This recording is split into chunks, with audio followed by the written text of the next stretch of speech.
మధ్య కాలంలో నేరాలు పెరిగిపోతున్నాయి. నేరాలు చేసి సులువుగా తప్పించుకునేందుకు సరికొత్త టెక్నాలజీని వాడుతున్నారు నేరగాళ్లు.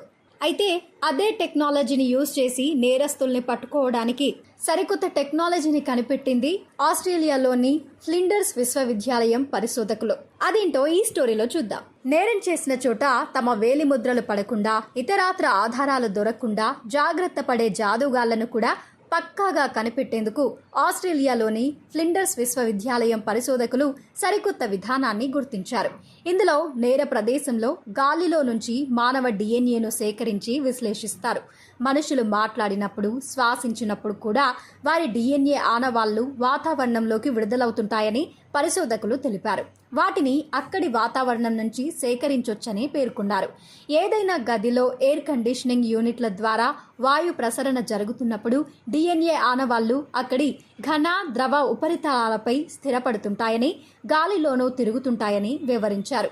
ఈ తరహా పర్యావరణ డిఎన్ఏను సేకరించి విశ్లేషిస్తే నేరగాళ్లను గుర్తించడం సులువవుతుందని చెప్పారు.